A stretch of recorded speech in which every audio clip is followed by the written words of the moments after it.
Hello friends, a very good morning to everyone.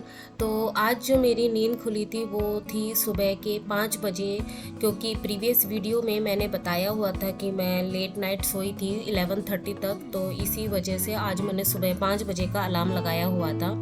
तो बहुत सारे लोग हैं इस चैलेंज से जुड़ते हुए जा रहे हैं, तो उनको नहीं पता मैं किस चीज़ की प्रिपरेशन कर रही है। तो मैं इसलिए बता देती हूँ कि मैंने जो है हाल ही में DSSB TGT मैथ सब्जेक्ट से फॉर्म फिल किया हुआ है। तो मैं DSSB की तैयारी कर रही हूँ, साथ में और भी जो एग्ज़ाम है गवर्नमेंट एग्ज़ाम टीचिंग में स्पेशली उसी को मैं टारगेट कर रही हूँ। लाइक NVS हो गया, KVS हो गया, EMRS हो गया। तो जितने भी, क्योंकि इस साल में कंटिन्यूस हमारी एग्ज़ाम है, तो मेरा जो टारगेट है ये सारे एग्ज़ाम को है। तो मैं इसीलिए DSSB को बहुत सीरियस लेके इसलिए भी चल रही हूँ कि मे बी अगर 1% के लिए भी मान लो मेरा अगर इसमें नहीं होता है, तो और जो एग्ज़ाम बच गए उनके लिए मेरे चांसेस बढ़ जाएंगे, क्योंकि DSSB एग्ज़ाम ही सबसे ज़्यादा हार्डेस्ट मतलब एग्ज़ाम है, सबसे ज़्यादा हार्ड वाला एग्ज़ाम है। तो इसको अगर हम इसके नियर बाई कहीं पे भी पहुँचते हैं, इसको बहुत सीरियस लेके चलते हैं ना कहीं ये हमारे दूसरे जो एग्ज़ाम है जो नियर नेक्स्ट है, इसकी भी प्रिपरेशन करवा रहा है हमें। तो इसीलिए ये बहुत अच्छा मतलब अपॉर्चुनिटी है, क्योंकि हर बार आप देखते हो एक वैकेंसी आती है, उसके बाद क्या होता है, हम बैठे रह जाते हैं, क्योंकि टीचिंग एग्ज़ाम में आपने देखा ये वैकेंसी बहुत ही कम निकलती है। तो इसीलिए ये इस बार पहली बार ऐसा हो रहा है कि 1 बाई 1 एक के बाद एक एग्ज़ाम है। तो इसीलिए मैं बहुत ज़्यादा सीरियस ले रही हूँ। तो यही है, किसी का कमेंट आया हुआ था कि दी अभी जो है अगर क्योंकि मेरा सब्जेक्ट हिंदी है, मतलब उनका सब्जेक्ट हिंदी है और मेरी मैथ वीक है, तो क्या मैं DSSB के लिए एप्लीकेबल हूँ, क्या मैं कैपेबल हूँ उसको क्लियर करने के लिए। तो देखो, डेट तो अभी निकली हुई नहीं है, हमें नहीं पता एग्ज़ाम कब होगा। लेकिन एक बात है कि जैसे मैंने बोला अभी कि 1 बाई 1 एक के बाद एक एग्ज़ाम है। जैसे अभी मैं बोलूँगी कि 15 जुलाई से हमारे जो है क्या बोलते हैं NVS का फॉर्म स्टार्ट है, ठीक है, और उसकी डेट भी निकल चुकी है 30 सितंबर। तो जो 30 सितंबर है, तो ऐसे ही और भी एग्ज़ाम 1 बाई 1 निकल रहे हैं। तो मैं ये बोलूँगी जहाँ भी हो ना वहीं से शुरुआत कर दो। यानी आप ये करो कि आपके पास क्या क्या फैसिलिटी है, क्या क्या आपके पास सोर्सेस है, बस आप स्टार्ट कर दो। क्योंकि जब हम ओवर थिंकिंग करने लग जाएंगे ना कि हमारा होगा नहीं होगा, कैसे होगा, क्यों होगा, किस तरीके से होगा, कब होगा एग्ज़ाम, अगर इतनी तरीके की चीज़ें हम सोचेंगे, ओवर थिंकिंग करेंगे ना, तो हम स्टार्ट ही नहीं कर पाएंगे। और जब हम स्टार्ट ही नहीं कर पाएंगे तो हमें नहीं पता कि किस तरीके से सिलेबस को कंप्लीट किया जाए, क्योंकि हम ओवर थिंकिंग में रहेंगे और हम अपना टाइम वेस्ट करते हुए रहेंगे। इसलिए मैं बोलती हूँ जहाँ हो वहीं से शुरुआत कर दो। जो भी आपके पास है सोर्सेस, उससे पहले आप स्टार्ट कर दो। और एक 1 बाई 1 मतलब आप 2-3 सब्जेक्ट को लेके चलो। जैसे नॉर्मली टीचिंग एग्ज़ाम में या कोई भी एग्ज़ाम है, पेपर 1 की मैं स्पेशली बताती हूँ कि 5 सब्जेक्ट होते हैं। तो 5 सब्जेक्ट में से अगर 2 सब्जेक्ट भी आप लेके चलते हो, किसी को टारगेट करते हो, तो 1 मंथ में मुझे लगता है कि वो कंप्लीट हो जाना चाहिए। इस तरीके से अगर हम करते हुए रहेंगे तो 3-4 मंथ में हमारा पूरा सब्जेक्ट सिलेबस जो है कंप्लीट हो जाएगा। तो माइंड में हमेशा यही रखना है कि हमारा होगा नहीं होगा वो नहीं सोचना, बस स्टार्ट कर देना है। देखना आप धीरे धीरे कंप्लीट हो जाएगा। जैसे मैंने जब शुरुआत की थी तब मेरा ये टारगेट था कि मेरा पेपर 1 कंप्लीट हो जाना चाहिए 1 मंथ में, लेकिन ऐसा पॉसिबल नहीं है। लेकिन हमें क्या, अपने दिमाग को ऐसे ट्रेन करना है, उसके ऊपर प्रेशर बनाना है कि नहीं हो जाएगा, नहीं हो जाएगा। क्योंकि अगर हम सोचेंगे ना नहीं होगा पाएगा हमसे, तो हम स्टार्टिंग में ही हार मान देंगे। तो इसलिए हमेशा दिमाग को, हमारे ब्रेन को प्रेशराइज करना चाहिए, उसको कमांड देनी चाहिए कि नहीं होगा। तो आज जो डेट है वो है 9 जुलाई और हमारे 30 डेज चैलेंज का 9th डे है, ठीक है। तो आज जो पेपर 1 में मैं करने वाली हूँ वो हैं GS में इम्पॉर्टेंट बुक्स। तो 1 घंटा स्टडी जो अर्ली मॉर्निंग में मैंने की थी, तो मैंने हाफ एन आवर की ही मोस्टली स्टडी की थी, क्योंकि कल रात को फिर मैं देर में लेट ही सोई थी, जैसा कि प्रीवियस आपने वीडियो में देखा। तो 5 बजे 4:45 के अप्रॉक्स मैंने अलार्म लगाया हुआ था। तो 5:20 से मैंने स्टार्ट किया था स्टडी। तो 40 मिनट अप्रॉक्स मेरी स्टडी हुई थी, 1 घंटे की नहीं हो पाई थी। तो अभी इसका थोड़ा सा पेंडिंग है, तो जब भी कभी टाइम मिलेगा दिन में तब मैं इसको करूँगी। फिर जनरल मैथ में वही टाइम स्पीड डिस्टेंस में जो मैं पवन राव सर है उनको फॉलो कर रही हूँ। तो कल एक ही वीडियो देखा था मैंने, तो आज उसके उनके सेकंड और थर्ड वाला नंबर का वीडियो मैं देखूँगी। तो इसमें अप्रॉक्स 2 आवर्स आज लगने वाले हैं। और जो मैंने सुबह अभी स्टडी की है वो है इंग्लिश में 25 वोकैब्स। और ये मैं डेली ना गलत लिख रही हूँ, डेली गलत हो रहा है क्योंकि आज ना मैंने, क्योंकि मेरा 1 पेज का डेली होता है, तो मैंने 1 पेज में आज ऐसे ही रैंडमली काउंट किया तो वो 25 के अप्रॉक्स था, 50 नहीं है। तभी मैं सोचूँ कि क्यों वो इतनी अभी तक मेरे कंप्लीट क्यों नहीं हुए। तो ये और 60 ग्रामर रूल, तो इसमें 5। उसके बाद जो रीजनिंग में अभी मैंने कुछ भी नहीं किया है, तो अभी जो मैं करने बैठूँगी, जो अभी मैं अपना पेपर 2 करने बैठूँगी, अभी जो टाइम हो रहा है,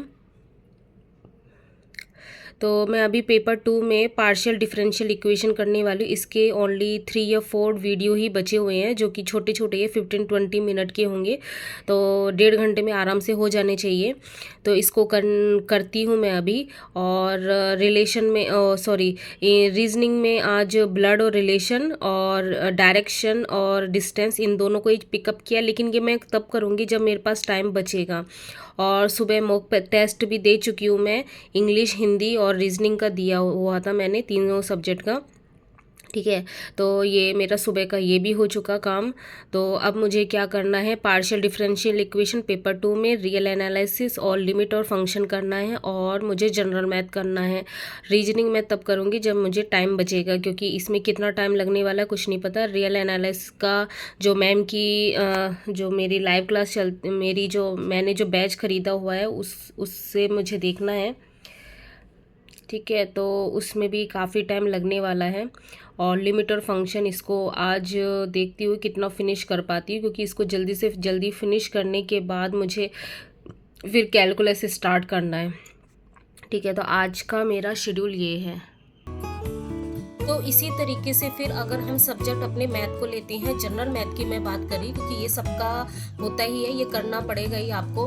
हम किसी भी सब्जेक्ट को छोड़ नहीं सकते हैं। जनरल पार्ट की मैं बात कर रही हूँ, तो हमें क्या करना है, क्योंकि जब मैंने भी स्टार्ट किया तो मेरा तो सब्जेक्ट मैथ ही है, तब भी मुझे प्रॉब्लम आ रही थी, क्योंकि अर्थमेटिक अलग होती है, ग्रेजुएशन मैथ अलग होता है, 11-12 का मैथ बिल्कुल अलग होता है, उससे हम कंपेयर नहीं कर सकते। लेकिन एज ए मैथ सब्जेक्ट मुझे मैथ की अच्छी नॉलेज है, उसके बावजूद में मेरा पार्ट 1 कमज़ोर था। तो फिर मैंने क्या किया, मुझे भी शुरुआत में कुछ समझ में नहीं आ रहा था। जब भी मैं, जैसे पवन राव सर हैं, मैंने पहले बहुत सारे सब्जेक्ट को फॉलो किया, उसके बाद मैं लास्ट में जो अब स्टिक हूँ वो हूँ पवन राव सर के, क्योंकि उनका जो समझाया वो मुझे बहुत अच्छे से समझ में आ रहा है। फिर भी उनके बावजूद मैं उनकी सारी वीडियो देखती थी। मैं शुरुआत की बात कर रही हूँ, मैं बिल्कुल भी, मैं जब क्वेश्चन करने बैठती थी मुझसे होते नहीं थे PYQ, लेकिन अब जो 2 महीने हो चुके हैं उनको फॉलो करते करते अब मुझसे वो हो रहे हैं। तो डियर मैं यही बोलूँगी, आप शुरुआत तो करो, एक बार आप स्टार्ट कर दो, धीरे धीरे धीरे। 1 मंथ आपको लगेगा कि नहीं मुझसे तो कुछ भी नहीं हो रहा, मेरा कुछ भी सिलेबस कंप्लीट ही नहीं हो रहा, मैं कुछ कर ही नहीं सकती।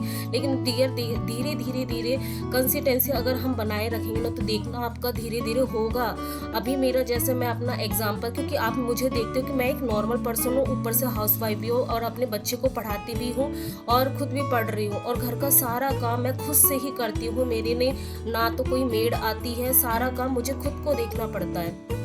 तो फिर भी जब मैं कर पा रही हूँ तो आप भी कर सकते हो, ऑब्वियस सी बात है। तो हम वो कैसे कर पाएंगे, वो हमारी कंसिस्टेंसी से कर पाएंगे, क्योंकि कंसिस्टेंसी सारी चीज़ें ना एक दूसरे से जुड़ी हुई है। कंसिस्टेंसी रहेगी, आप उसमें हार नहीं मानोगे, तो धीरे धीरे क्या एक दिन में एक बात सीखोगे, दूसरे दिन में दूसरी बात सीखोगे, धीरे धीरे आप देखोगे कि नहीं मुझे समझ में आ रहा है। एक बार करके तो देखिए, क्योंकि मेरा खुद का एक्सपीरियंस है, शुरुआत में मुझसे नहीं हो रहे थे, लेकिन अब मुझसे धीरे धीरे मैथ के क्वेश्चन बन रहे हैं। मैं PYQ करती हूँ, तो सबसे पहले जैसे सर का बताया हुआ मेथड है, बेसिक से करना। मैं पहले बेसिक से करती, क्योंकि एग्जाम में हम क्या होते हैं, नर्वसनेस में ना हम जो ट्रिकी है, जो ट्रिक्स है वो भूल जाते हैं, लेकिन बेसिक हमारा कभी साथ नहीं छोड़ता है। तो बेसिक से पहले करती हूँ, फिर मैं ट्रिक से करती हूँ, क्योंकि हमें टाइम भी सेव करना होगा ना एग्जाम टाइम पे, तो वो भी करती हूँ मैं। तो डियर मैं यही बोलूँगी, क्योंकि मैक्सिमम लोगों का ये क्वेश्चन आया हुआ था, मैथ कैसे करें, मैथ से क्वेश्चन नहीं हो रहे हैं। और दूसरा ये मैं बोलना चाहूँगी कि बहुत लोगों ने पूछा हुआ था कि आपके मॉक में कितने बन रहे हैं। तो जैसा कि मैंने बताया हुआ था 30 डे चैलेंज में, कि मैं अभी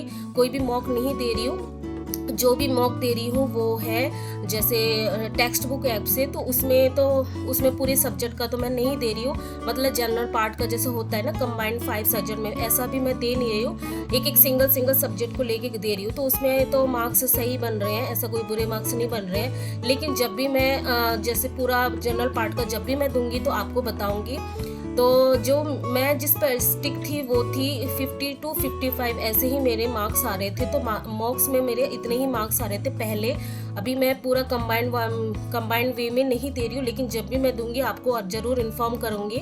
तो जैसा कि मैंने बोला भी था, इस जो वीक में स्टार्ट किया मैंने उसमें मैंने ये भी बोला हुआ था कि मे बी संडे को मैं जो है अपना मॉक टेस्ट दूंगी, तो तब आपको मैं बता दूंगी कि मेरे कितने मार्क्स आए हुए हैं। तो सुबह मैंने बताया हुआ था, तो मैं अभी ये बता रही हूँ कि मेरा क्या क्या कंप्लीट हुआ। तो तो ये मेरा पूरा नहीं हुआ था, क्योंकि जैसा कि पता है सुबह मैं जल्दी नहीं उठ पाई थी, थोड़ा लेट उठी थी क्योंकि लेट सोए थे। तो 40 मिनट कम से कम पड़ी थी, तो उसमें पूरा बुक्स वो कंप्लीट नहीं हुआ। तो ये थोड़ा हाफ, ये कल भी दोबारा करूँगी, तो बोल सकते हो कि हाँ किया मैंने। हाँ, इसका मैंने 2 वीडियो देख लिया था, सेकंड और थर्ड नंबर का।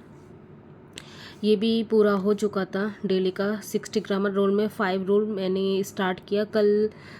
मैंने बस ऐसे ही रैंडमली बूम मैम की वीडियो देख रही थी, लेकिन मैंने सोचा मेरे पास नोट्स है तो उसी से पढ़ना चाहिए।